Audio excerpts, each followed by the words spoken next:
Beautiful. Thank you, Paula and Jorge. Hello, hello. Hi. Welcome to the Unitarian Universalist Fellowship of Clemson. We are located on the land of the Eastern Cherokee and Southern Iroquois. Good morning. It is good to be here and to be here with you. I am Chen, and I'll be your worship associate for today. Each week, this community comes together to participate in worship, music, and reflection. This is where we seek to have our hearts opened and our imaginations fired. This is the place that reminds us that we are deeply connected to one another and all living things. If you're visiting with us this morning, welcome.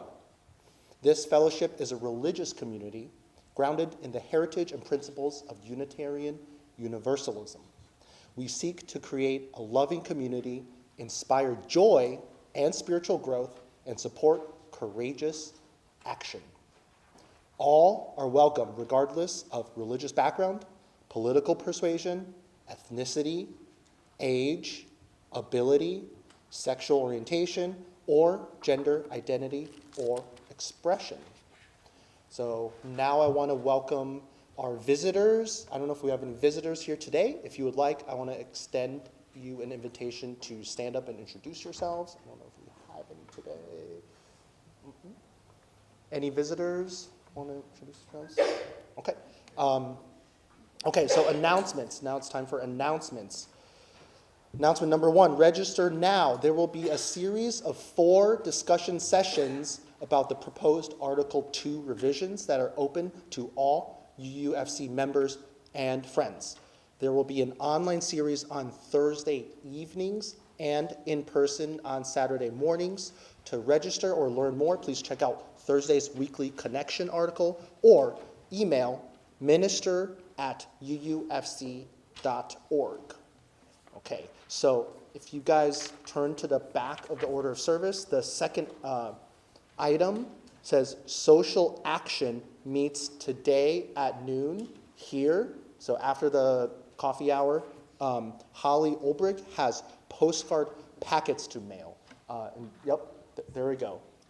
So please come here at 12 o'clock for the social action. And last announcement, mark your calendar and plan to bring a flower for flower communion, which will take place on April 28th. You may bring cut flowers, paper, or other craft flowers to share. If you forget, there will be some extra flowers. So now let us rise in body, mind, and spirit to join in singing number 123, Spirit of Life.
Good morning. I am the Reverend Holly Brown. My pronouns are they, them, and it is such a joy to be here with you this morning. I have our opening words, our call to worship. We speak so often of brokenness in religious life. Let us speak today of wholeness. You are welcomed here. All of you, every part of you, beautiful just the way you are. Here you do not need to be something more or less. No holding back, no hiding. No exerting yourself or trying to do or be more. You have inherent worth and dignity. Nothing to prove here, nothing to prove to me or the person sitting next to you or to the children or to anyone. You don't have to try to be witty or more quiet or more outgoing. You are beautiful. Every part of you beautiful, just the way you are. You do not need to change anything about yourself to be welcomed here. Your skin, your hair, your belly, your limbs, your face are beautiful just the way they are. You are extraordinary, each and every one of you, different from each and beautiful in your own beautiful way, breathtaking. Let us come and worship together.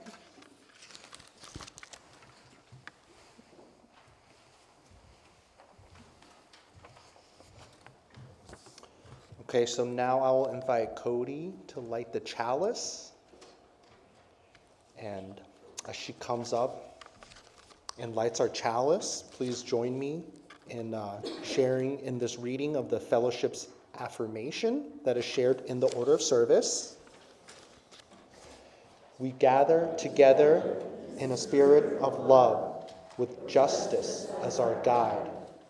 This is our chosen covenant, to dwell together in peace, to seek the truth with freedom, and to care for one another. And now we have time for all ages.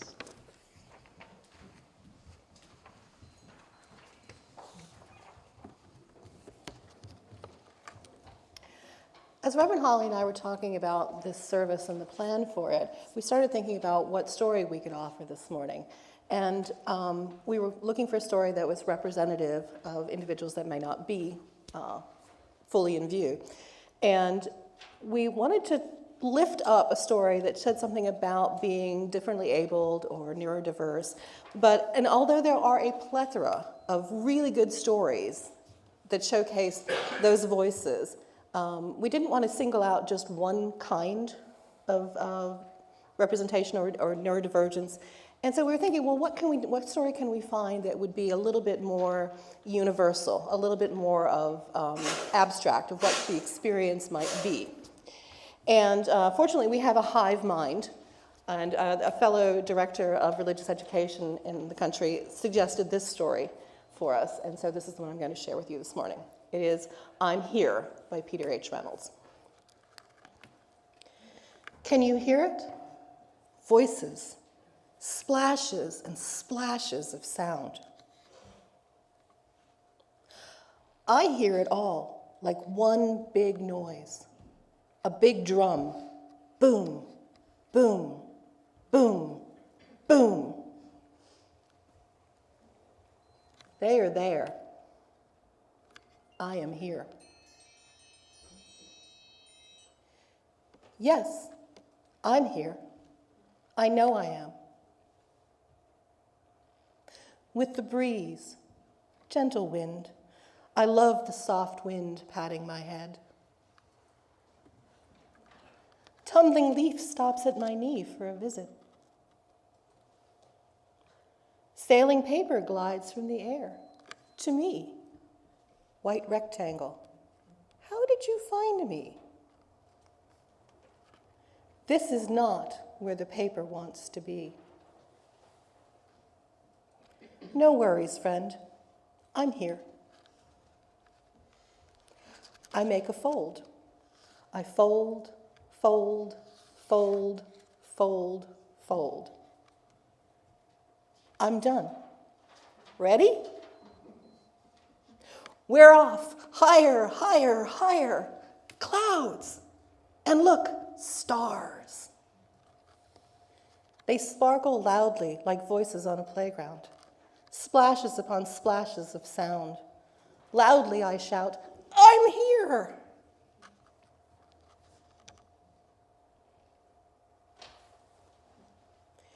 We've got you. They've got me, my paper airplane and me. They run, and with a push, they send me back up, up, up, up. Paper airplane on a breeze, gliding back to earth. Gliding across the sandy lot, it stops and is noticed by someone else, who picks up the airplane.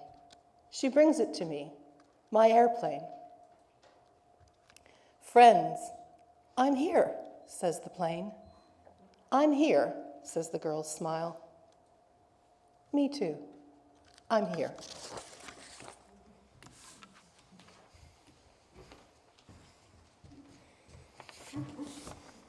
That was very nice, thank you. Oh. Okay, this is the time we set aside for the offering in order to give toward the financial vitality of this community. Also, 25% of the undesignated weekly collection each week goes to an organization in the local community that we partner with. For the month of April, we are partnering with Habitat for Humanity. Cool. I love that. I've volunteered with them, and I know a couple people here too. You can also give using the donate button on the UUFC website. There, you will see options for paying your pledge and donating towards the organizations we partner with. Thank you for your generosity.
Thank you. And before we move into our joys and concerns, we're starting a series in which some of our leaders in the congregation have the opportunity to highlight some of the things that they do in their generous giving of their time and talents to this congregation. And this week, Sarah Summers Hoskin has agreed to share with you.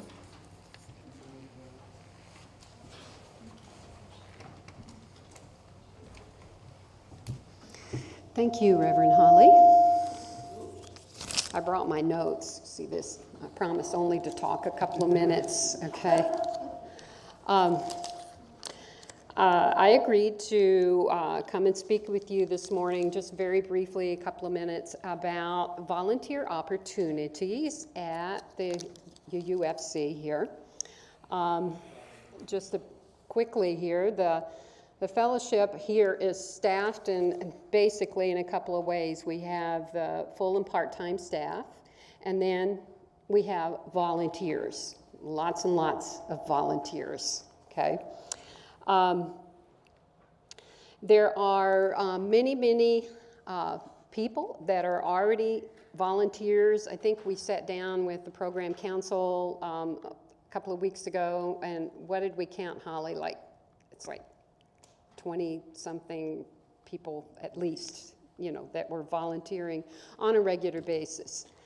You do not get monetary compensation for this, but there are many other ways to be compensated for volunteering, okay? There are, I look at it as a way for serving, serving the fellowship, serving you, sharing time, sharing talents. I don't know about how talented I am about certain things. Certainly learning new things. Okay, you will learn new things. And maybe pushing the boundaries a little bit of your comfort zone, doing things that you think that you couldn't do, but you can. So I'm just going to tell you here what I have been involved in here on a volunteer basis. Probably the longest thing that I have volunteered with is the choir for years and years, probably, over a decade, yes. So, okay.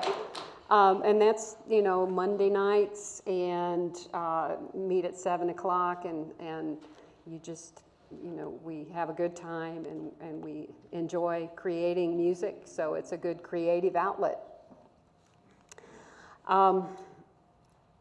I've also done, let's see, I'll just go down my list here, my shopping list. Stewardship and fundraising for the last 2 years. I've been, I'm going to say loosely the chair, okay, but honestly I felt like the committee, and especially Michael Elder, you know, they've guided me every step of the way. So, and basically stewardship is where you go out and you conduct a pledge campaign to fund everything that we do here. So that was definitely a step out of my comfort zone. I also worked as a and volunteer as a coordinator with adult faith exploration, and sort of like a go-between with Karen. As you know, people come to me and ask, well, can I do this? You know, I think can we do this as a class for? And the Socratic Cafe is an example of that. Alan and Barbara came to me several months ago and said, what about doing this? And I said, yeah, what about that? So, you know, so there you go.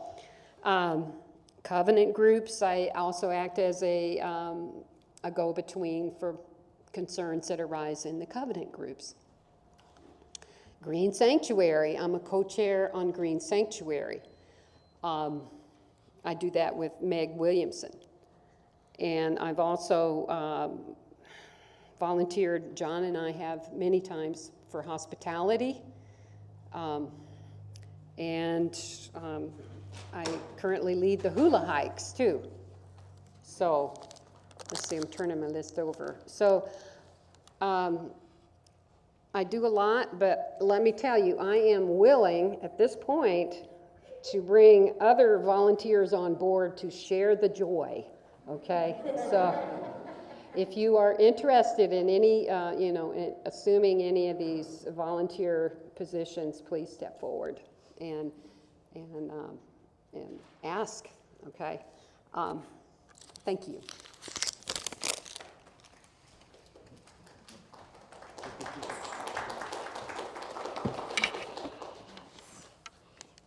Thank you, Sarah. As we begin our time of joys and concerns, want to lift up the joy of having you and others that volunteer in various different roles, and for taking on being the first one, because that is a big thing to do. So sharing of our joys and concerns each week is a sacred sharing of ourselves, a way in which we give back to this community as well. Whether they are read aloud or known only in our own hearts.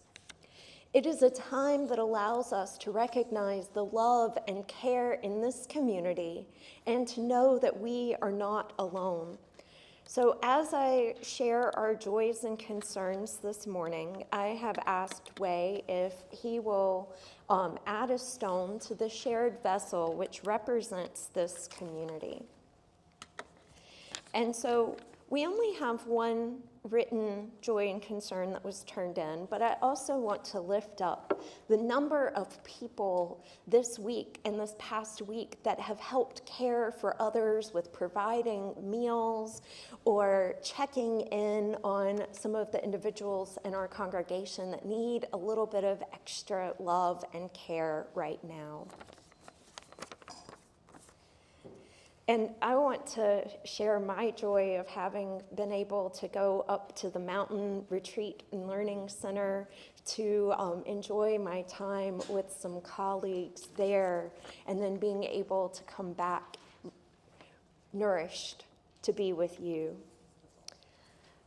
And we have a joy from Martha Alexander from that.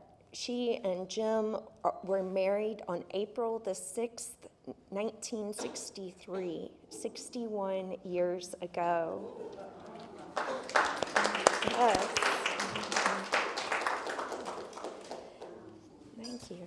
That is fabulous. Thank you for sharing that joyful news.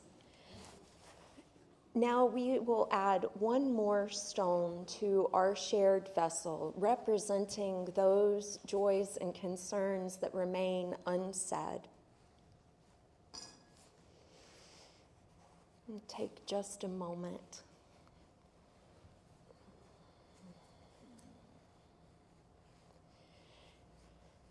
Now you are invited to join in singing our children on their way to their religious exploration classes.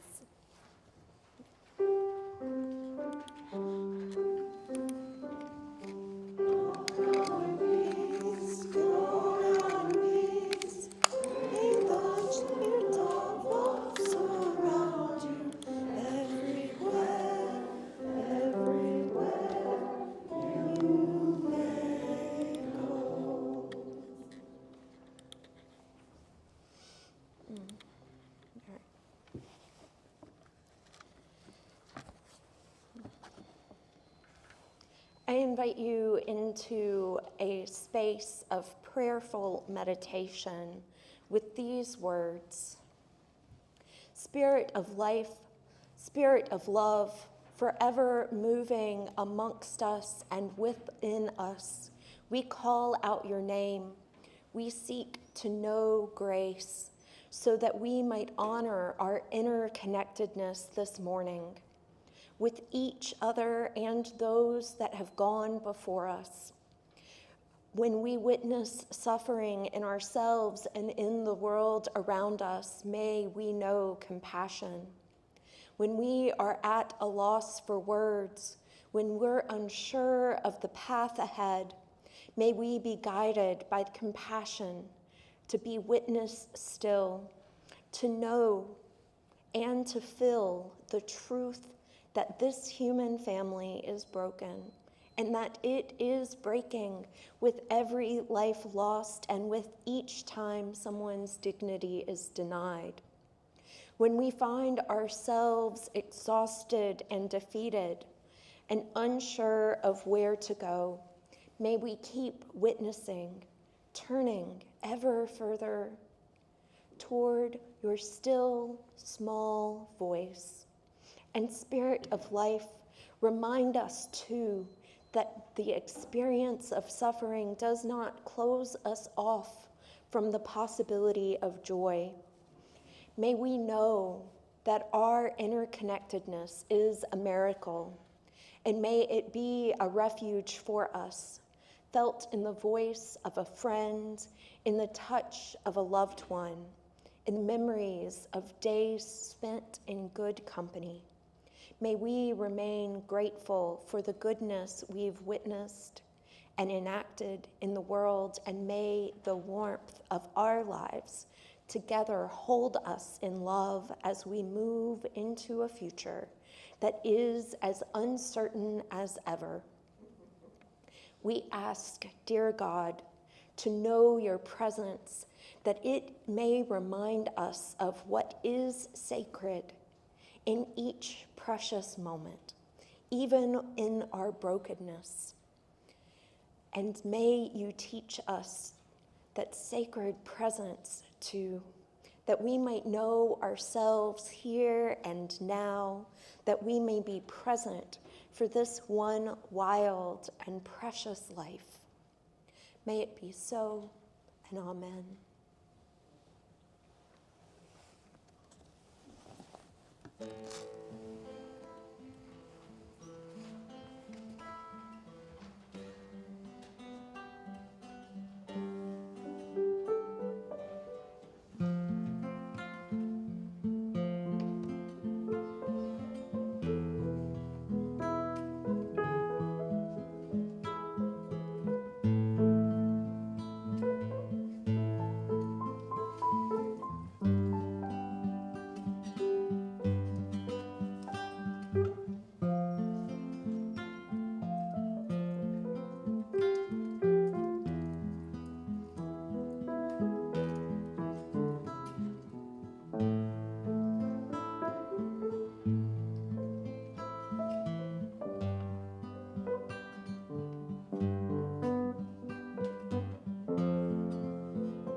you.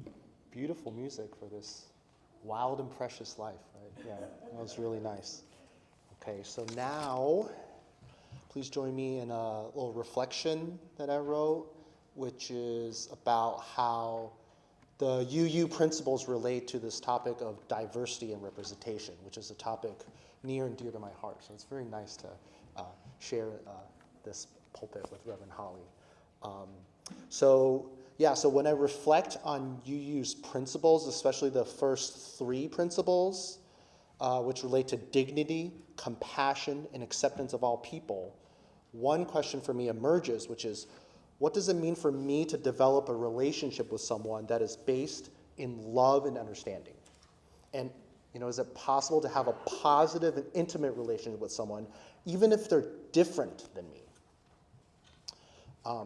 Especially for me, but maybe for other people, it's easy to be intimidated by differences. Like growing up in the South, I hate to say this, I developed an aversion, you could even say like a prejudice against like an entire group of people. So, and the group of people was white Southern Baptist conservatives, and but it was very like group thinky. Like if you look like one, if you talk like one, I think to myself, well, I don't like you people. It's like, you closed-minded Bible thumpers, you're all the same, blah, blah, blah. So now I'm thinking, like, was I following the first principle of UU with that line of thought? Was I honoring the inherent worth and dignity of every person, right? No matter, what kind of bumper sticker they had.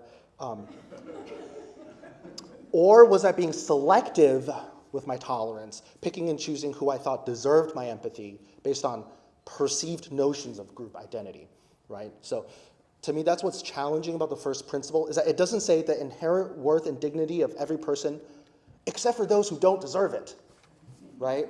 So at the time, growing up here, I did feel that some people didn't deserve my empathy, especially my bullies. That kind of resentment, I've realized, comes from trauma, from experience of going to high school, not fitting the white Southern Baptist mold. But I think at the time, because I was more focused on my anger rather than my need to heal from painful experiences, to forgive and to move on, I ended up dehumanizing people based on their identity, much in the same way that they did to me. So, for me to see some kind of flag or some kind of slogan on a pickup truck and instantly jump to a judgmental mindset about someone that I don't even know, to instantly put them in a box and to think that I have them all figured out, unfortunately, that's how a lot of us are, wired to think. It's not because we're prejudiced. It's actually natural, I'm learning, to think in terms of groups, right? Our identities, after all, are shortcuts to expressing important aspects of who we are. And these identities help us form communities and build bonds with those who have something in common with us, like race, ability, religion, political viewpoint, gender, sports team, but sometimes words that describe a person can create narratives that overwhelm the true nature of the actual person standing in front of you. These narratives, when they overwhelm the individual, become stereotypes. One of my favorite authors, Chimamanda Ngozi Adichie, she's the author of the book and the TED Talk titled "We Should All Be Feminists." Check it out, it's very cool. She said, the problem with stereotypes is not that they aren't true, but they are incomplete. They make one story become the only story. So the easy way out appears to be never assuming anything about anyone, but that's not really how human beings work. We are constantly interpolating, extracting meaning, projecting future actions and words, noticing patterns, organizing traits and behaviors into categories. Categorical thinking is not only often useful, but it's essential to figuring out the world. So the question here is, if we perceive someone as having a different identity than us, what do we do about it? But whatever choice we make in the path toward love and understanding, let us neither be blind to a person's identity, nor let that identity blind us to what? To the fact that that person is just as complex, multifaceted, and deserving of dignity as us. So maybe we don't look past someone's identity, we look into it, we investigate it. So to me, that's the essence of the first principle of UU, which I try to remind myself of every time I'm driving behind, maybe a very large pickup truck or a Hummer with like very loud music with a bunch of bumper stickers.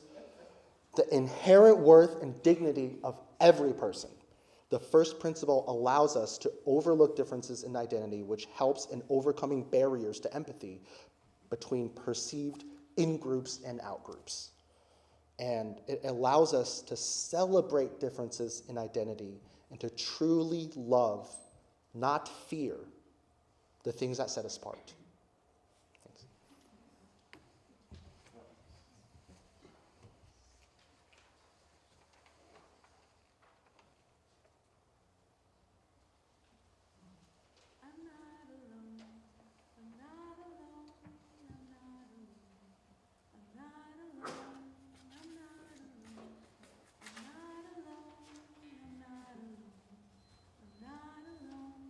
I'm not alone.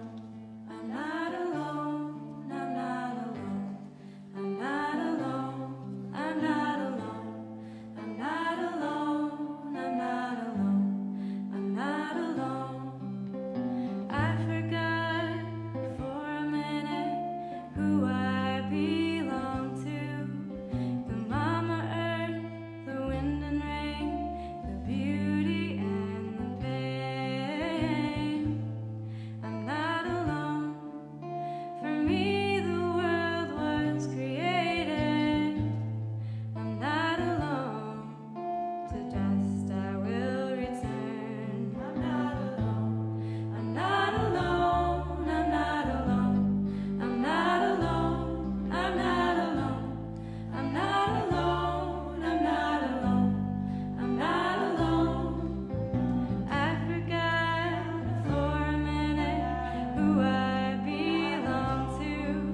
The Mama Earth, the wind and rain, the beauty and the pain. I'm not alone.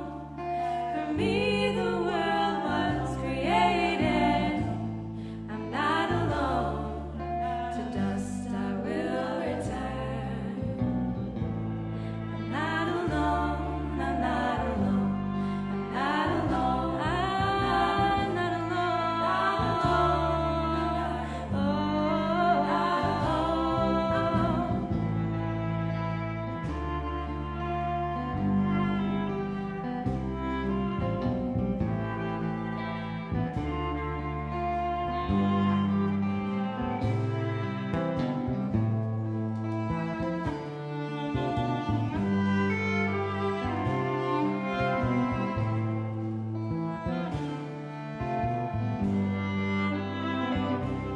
I'm not alone. I'm not alone. I'm not alone. I'm not alone. I'm not alone. I'm not alone. I'm not alone. I'm not alone. I forgot for a minute who I belong to. The Mama Earth, the wind and rain, the beauty and the pain. I'm not alone. For me, the world was created. I'm not alone. To dust I will return. I forgot for a minute who I belong to. The Mama Earth, the wind and rain, the beauty and the pain. I'm not alone. For me, the world was created. I'm not alone. To dust I will return.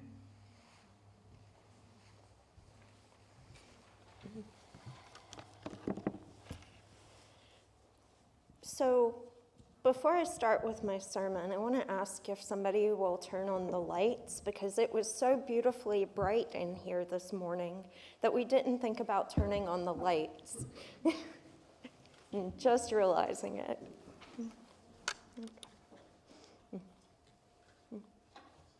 Thank you. So, have you ever heard the words neurodiversity or neurotypical? Okay, yeah. I would say these words have become more prevalent in the last few years in our conversations and our understandings of the way in which people's brains work. Because we don't all think and do things the same way. And honestly, if we did, wouldn't life be boring? But there's a prevalence of what is included in neurodiversity for individuals that are on the autism spectrum or that have ADHD, but it can also include other processing differences common with learning disabilities or auditory processing issues. And so this week, my sermon is titled Representation Matters, because it is important for us to know that we're not alone, that we have others that have similar lived experiences to what we do, that may be struggling in ways that are similar to us, but there are also differences. And those differences can sometimes make it difficult for us to fit in or figure out our places in the world. And this idea of neurotypical is also seen as kind of normal or normalcy. And I have a big problem with the word normal. Because my favorite quote, one of my favorite quotes, comes from the Addams Family movie back in the 90s, in which Morticia Addams said, "What is normal for the spider is chaos for the fly." So what our understanding of normal is very much shaped by how we were raised, the experiences that we have. And so I want to focus on how neurodiversity shapes our lives and hope to inspire you to learn more and encourage growth towards greater acceptance of those differences. Part of the reason for the timing of this service is that it is known as Autism Awareness Month. However, there are a lot of autistic adults that ask for us to recognize it as autism acceptance rather than awareness, because we need to move beyond mere awareness to greater understanding and acceptance. To live into our first principle, as Wei mentioned, is recognizing the inherent worth and dignity of all people without conditions, which, let's face it, can be challenging. The one that I have the most difficulty with is knowing that there are people or groups that commit murder and genocide.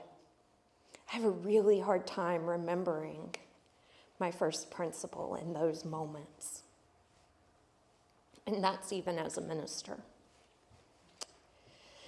But I also think we could move a little bit further. Worth can sometimes be equated to what you can or cannot do in society.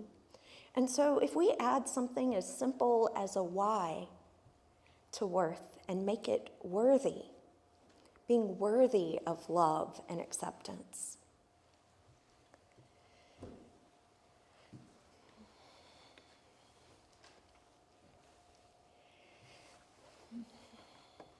Adding qualifiers is kind of what we do as part of our human nature, to see the differences among other people. And our faith is calling us to consider how we can accept people regardless of their differences, whether we agree with them or not, as challenging as that can be. That's not to say that we don't fail, that we don't find ourselves in moments of brokenness, but that we are called in community again and again to begin again in love, to recognize how we care for one another and the communities around us.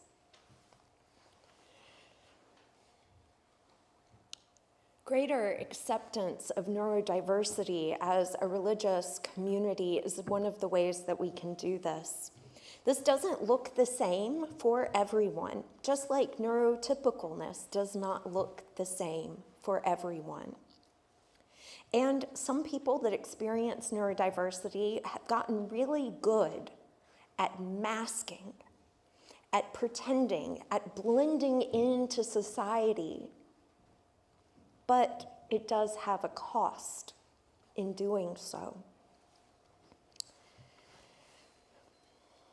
And the way it's been presented to us in society has changed. Who here remembers, or maybe you have or haven't, watched the movie Rain Man that came out years ago? Okay. In which Dustin Hoffman plays a person with autism.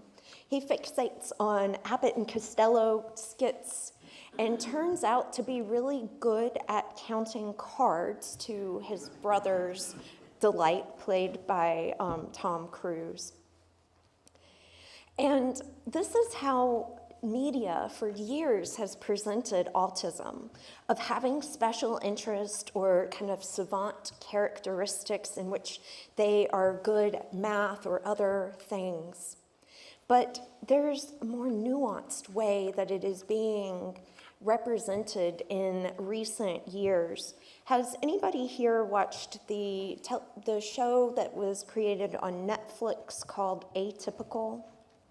A few. So the premise of this show is around a young man that has autism and is navigating, graduating high school and going to college, and all of the emotions and all of the things that come with that, not just for him, but for his entire family. And the first season of this show, the creators caught some pushback, if you will, because they didn't have people that were really informing the way they were writing the character and didn't have other autistic characters represented. So they fixed that in the second season, and they have several other students that are going through similar challenges in life and with their families as they learn to navigate their differences and having accommodations in society. But they made an intentional decision when they heard that, hey, like, you shouldn't make decisions about us or represent us without talking to us. So we can learn from feedback that we receive. Sometimes it's something as simple as, could you do this, present this in a little bit different way? Could you ask me about what I actually need rather than making assumptions of what I need? And so this can be done with other groups that are neurodiverse, or any large group of folks that have differences, whether they're physical disabilities or otherwise. And I want to relate back to our UUFC vision statement, which in part says, a vibrantly diverse, welcoming, and caring religious community that fosters spiritual and intellectual growth for all ages. What does it mean to be vibrantly diverse and welcoming, moving beyond awareness and thinking about being a place of acceptance that doesn't make somebody try to fit into the mold that exists here, but making space for it to become something new? And to do this, we have to learn from one another and from communities when they're most impacted.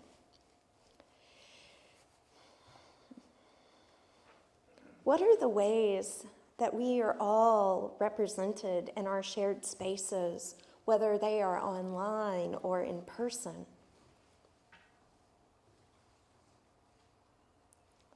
So I hope that my asking questions sometimes gets you thinking about things, and I love seeing your responses. I love when we can sing together, but that doesn't look the same for all of us, because some of us don't feel like we sing very well. I know I don't. I try to back away from this mic. I sing when I'm like, can hear somebody else next to me. I can kind of follow along when there's breaks in the words in the hymnal. So as much as I love these screens, and they make things accessible for our friends online and for those with any visual impairments, I really like having the hymnal in front of me so I can see where those breaks are, where there's a longer pause in music. So that's why we have hymnals out as well. But continuing to offer our online presence, making the words available for our online viewers, which, hi everybody. We're so glad that you're here with us. We want to make sure that you feel seen and represented here in our services, that you're still able to access this space with us. And I don't know about you, as fed up as I am with technology sometimes, if I didn't have to do another Zoom meeting in my life, I wouldn't be sad about it. And I recognize the value in having that as a capability for somebody to be here from a distance, for someone to participate. And so that's why when we're having discussions coming up soon, we'll be both having an online version and an in-person version.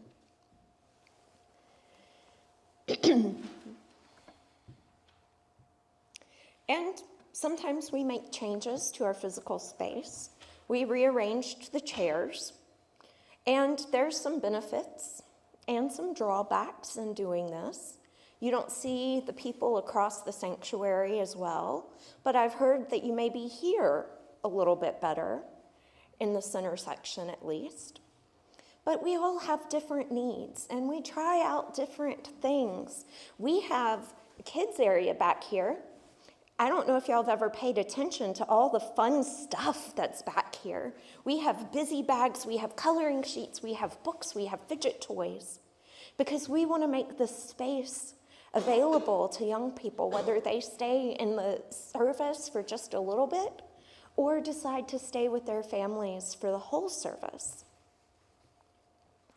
Sometimes we need multiple things that we engage with. When I was in seminary, I would find that listening to an audiobook helped me process the information much better. I did not want to give up my real hard copy books, but yet here y'all see me preaching from a tablet and using technology far more because I learned with my learning disabilities that it helps a lot. I also found myself coloring in classes sometimes, or knitting or crocheting, and sometimes doing stuff with our hands can actually help us focus. I had a little boy in the Tallahassee congregation that was laid out on a carpet that we had up by the front of the sanctuary for the kids area, and he was laying down busily coloring. But as I asked questions, as I often do, I could hear him pipe up and reply in the midst of service. And to others, it might seem like he wasn't paying attention, but he was doing something that allowed him to pay attention. Sometimes I've seen folks making notes. My dad dealing with pain doodles on orders of service a lot, or on napkins at restaurants. We do different things to serve our sensory needs, or our ways of engaging. And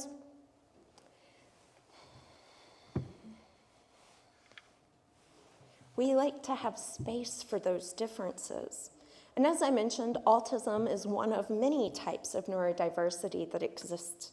And you may see some of that in our congregation, but there's also ADHD or ADD, which is attention deficit hyperactivity, as a type of neurodiversity.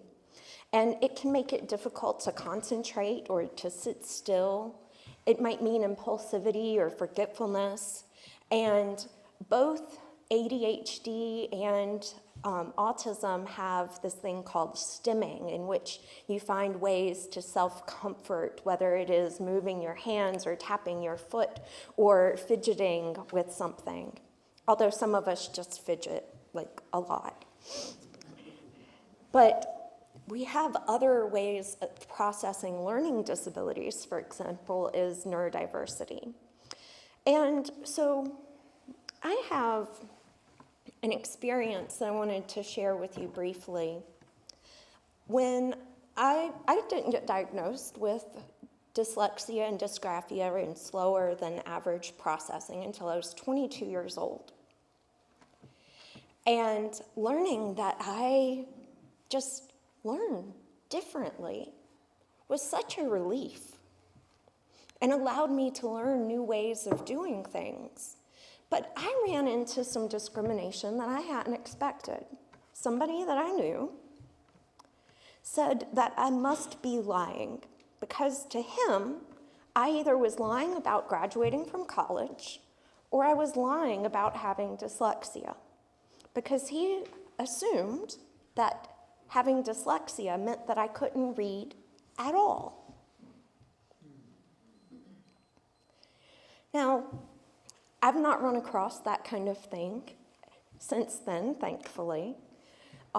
Misinformation, I guess, is less of a thing with advent of technology, although I'm sure it still exists for some. And this is where this idea of masking comes in, which I can't necessarily speak to that much. But I have a quote or a poem that I wanted to share as I come to my close of my sermon by Hannah McGregor, called Masking, written in March of 2023. At a young age, I tried to fit in, observing those around me from where I was sitting, taking in their smiles, their jokes, and body language, learning the social code which they use to their advantage. My manual is not the same, written entirely for me, but I've not read it properly. Navigating a world where I copy to survive, forever wondering, if I can sustain this, will I learn to thrive? I have become the result of continuous masking. In social situations, I feel like I am drowning, living in a world which does not feel for me. All I can do is write about my isolation in poetry.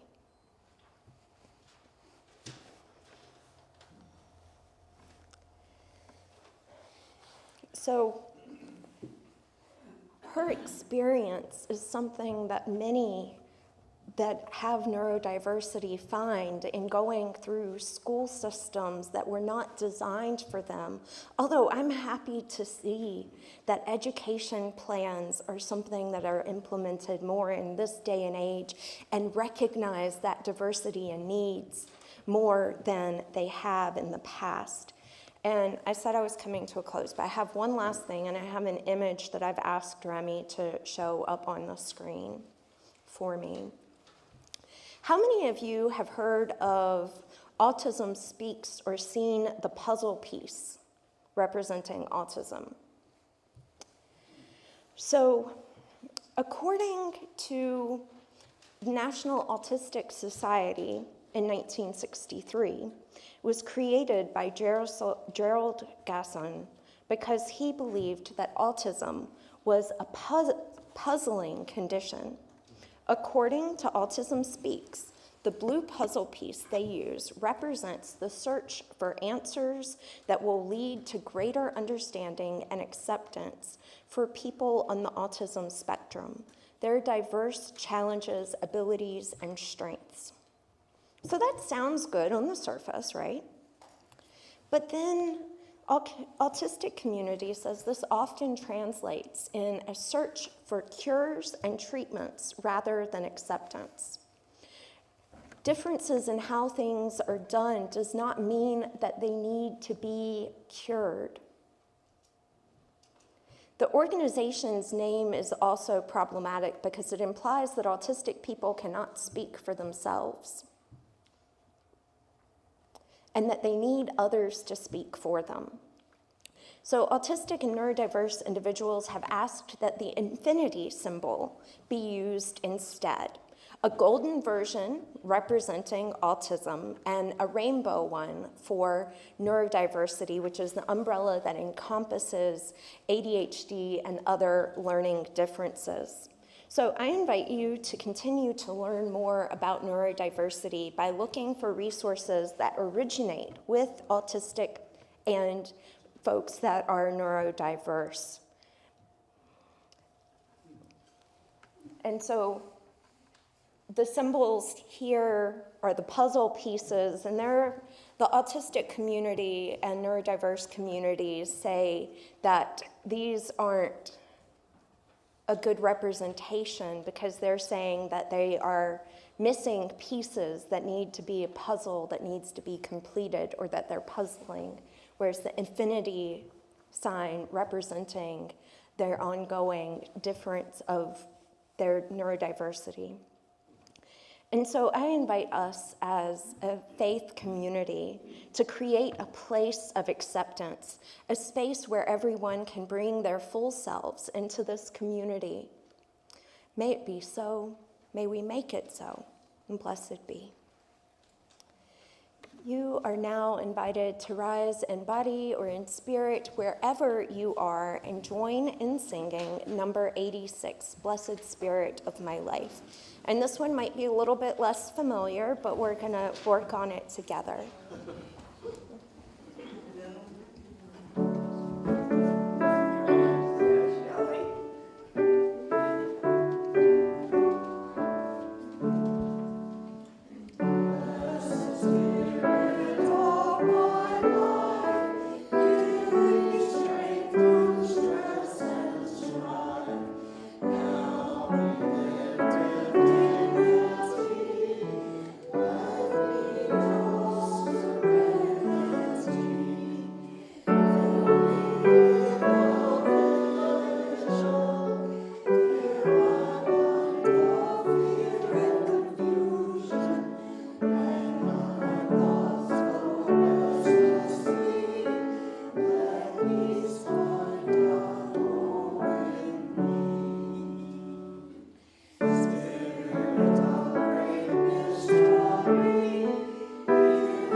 Thank you all. I think we did pretty good for a somewhat unfamiliar song. So I recognize that we are over time, so I'm going to keep my closing words and chalice lighting brief and invite you to go in peace and return in love until we can be together again.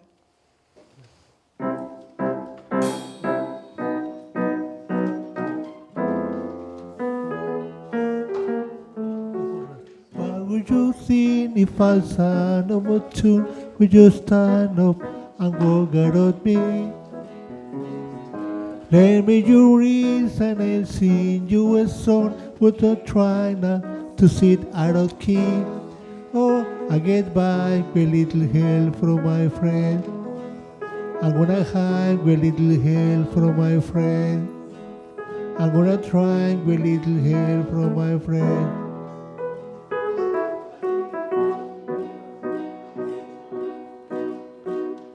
What do you do when my love is away? Doesn't worry you to be alone.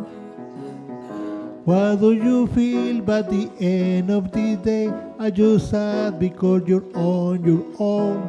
Oh, I get by a little help from my friend. I'm gonna hide with a little help from my friend. I'm gonna try with a little help from my friend. Would you need anybody? I want somebody to love. Could it be anybody? I need somebody to love. Would you believe in a love at first sight? It's uncertain that it happen all the time. What do you see when you turn off the light? I can't tell you, God is mine.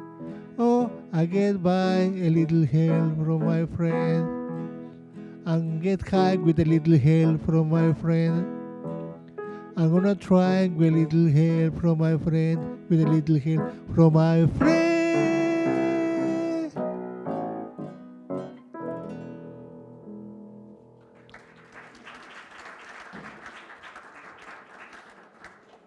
Paulita, no puedes ir más a prisa porque corres.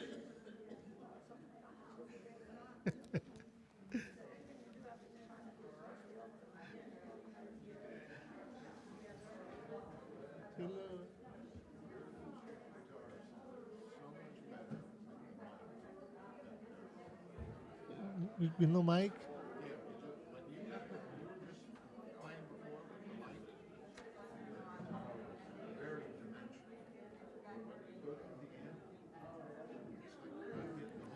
It's better with this.